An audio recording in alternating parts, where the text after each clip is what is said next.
Bonjour et bienvenue dans ce nouvel Astro Recap, le format qui résume les actualités spatiales des 2 dernières semaines. Ici, on vous résume les actualités des agences, entreprises, décideurs, qui chaque jour contribuent à l'avancement de la conquête spatiale et de l'humanité. Alors vous êtes prêts? C'est parti.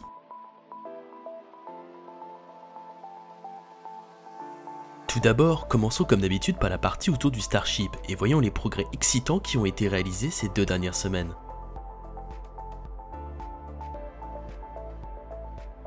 Pour débuter ces actualités, au site de lancement, nous avons pu voir le déstack de S24.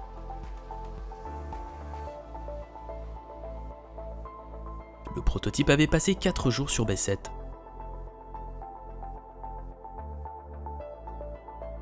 C'est ensuite S25 qui est sorti du high bay pour se rendre au site de lancement.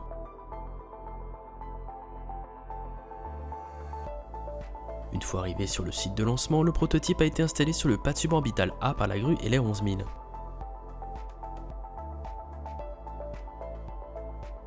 Le même jour, cette fois-ci dans la soirée, c'est S24 qui a été de nouveau empilé sur B7.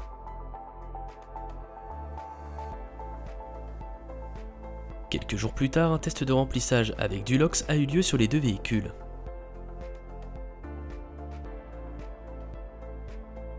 Tout semble s'être déroulé à la perfection car plusieurs jours après, un test de remplissage au méthane a eu lieu sur S24 et B7.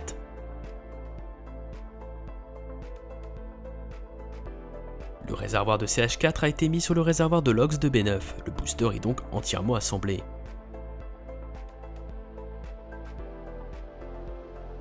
Le nose cone de S26 a été déplacé dans le mid-bay.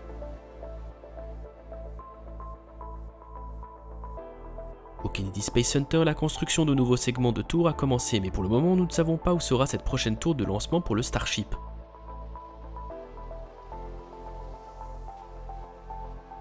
Nous avons désormais terminé avec les actualités autour du Starship, mais avant de passer à la suite, n'hésitez pas à vous abonner à la chaîne YouTube et à mettre un pouce bleu, cela nous aide énormément.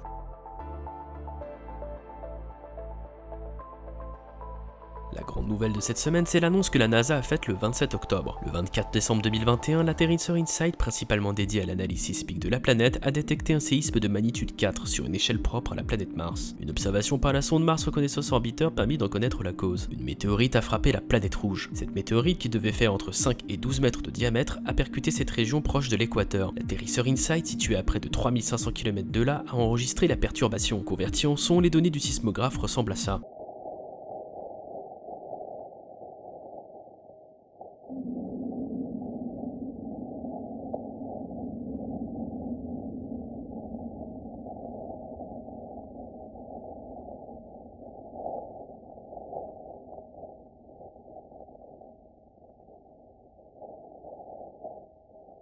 Un des principaux intérêts de cette découverte, c'est le cratère. L'impact a causé un énorme cratère de 21 mètres de profondeur, projetant des tonnes de glace aux alentours. La présence de glace dans les régions équatoriales de Mars est surprenante, mais cependant très utile pour la future colonisation de la planète. En effet, l'eau souterraine sera probablement celle utilisée par les astronautes qui iront sur Mars d'ici quelques dizaines d'années. Au passage, l'atterrisseur InSight devrait bientôt voir une fin à sa mission. Présent depuis 2018, de plus en plus de sable s'est accumulé sur ses panneaux solaires. InSight devrait s'éteindre définitivement d'ici quelques semaines après une mission 2 fois plus longue qu'initialement prévue.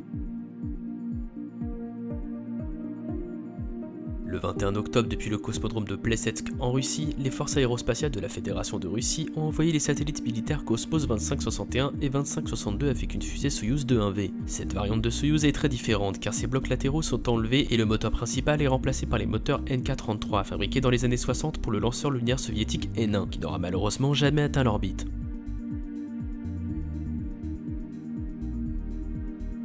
La constellation d'accès Internet OneWeb était auparavant lancée par Soyouz. Cependant, depuis le début de la guerre en Ukraine, l'entreprise ne pouvait plus lancer ses satellites, en attendant d'avoir une solution de remplacement. Le 22 octobre 2022, c'est une fusée indienne GSLV MK3 qui a placé 36 satellites OneWeb depuis le centre spatial Satish Dhawan. OneWeb prévoit de lancer ses satellites dans d'autres sociétés, en dehors de l'agence spatiale indienne. L'entreprise devrait ainsi lancer des satellites sur la Falcon 9 de SpaceX ou sur la future Terran Air de Relativity Space.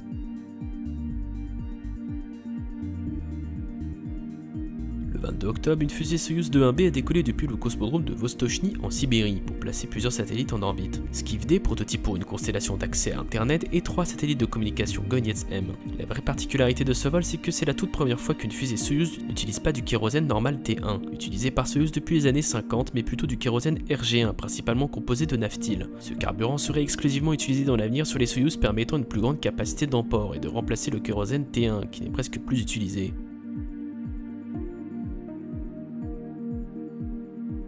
Et une troisième Soyouz a décollé le 26 octobre, celle-ci ayant bien sûr du kérosène T1. Elle a envoyé le vaisseau de ravitaillement Progress MS-21 sur l'ISS, transportant du carburant et de l'eau pour la station spatiale internationale. Il s'est amarré le lendemain à l'ISS sur le module d'amarrage Poisk. Pour lui préparer la voie, le vaisseau Progress MS-19, qui était amarré sur le même port depuis février, s'est désamarré quelques jours avant et a brûlé dans l'atmosphère au retour.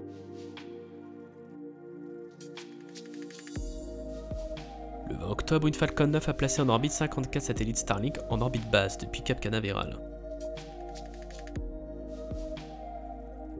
Le 28 octobre, une autre Falcon 9 a décollé depuis Vandenberg, cette fois pour envoyer 53 Starlink en orbite.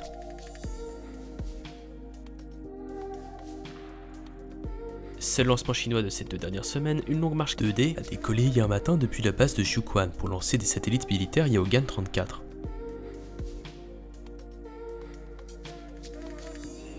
Enfin, le 28 octobre, le plus grand avion du monde par envergure a décollé depuis le port spatial de Mojave en Californie. L'avion est conçu pour le lancement aéroporté de fusées, cependant pour l'instant aucun n'a eu lieu. Ce vol est d'ailleurs le premier vol avec une charge utile, c'est-à-dire Talon A. Il s'agira d'une espèce de mini-navette hypersonique propulsée par un moteur fusée qui n'a cependant pas vocation à atteindre l'orbite. Le vol du 28 octobre était cependant captif, Talon A n'a donc pas été testé en vol hypersonique.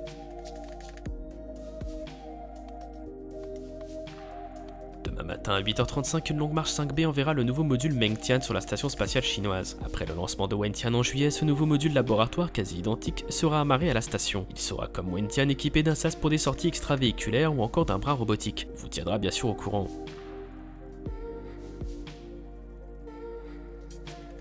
Quelques jours après le lancement de Mengtian, le 12 novembre tard dans la nuit, une longue marche 7 enverra le vaisseau cargo Tianzhou 5 vers la station spatiale chinoise.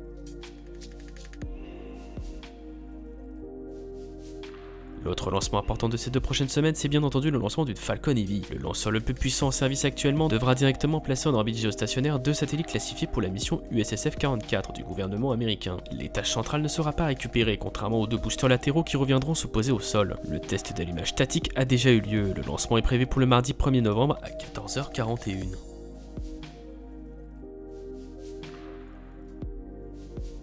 Le 7 novembre à 11h50, une fusée Antares 230+ lancera la mission CRS NG-18 vers l'espace. Il s'agira du 18e vol du vaisseau cargo Sinus vers l'ISS et emportera du matériel et du carburant vers la station. De plus, Sinus est le seul vaisseau à pouvoir modifier l'orbite de l'ISS, en dehors du russe Progress.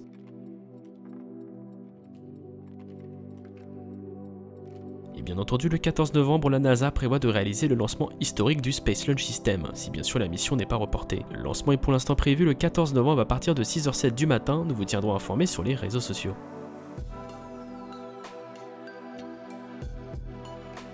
J'espère que ce récap vous aura plu, n'hésitez pas à faire part de vos remarques constructives en commentaire. Vous pouvez également rejoindre le serveur Discord si vous souhaitez rejoindre la communauté et nous suivre sur les autres réseaux sociaux pour ne louper aucune actualité spatiale. Si vous souhaitez ne pas rater les prochains contenus de la chaîne, je vous invite à souscrire à l'abonnement ainsi qu'à activer la cloche pour être notifié. Merci à vous pour votre fidélité, à bientôt.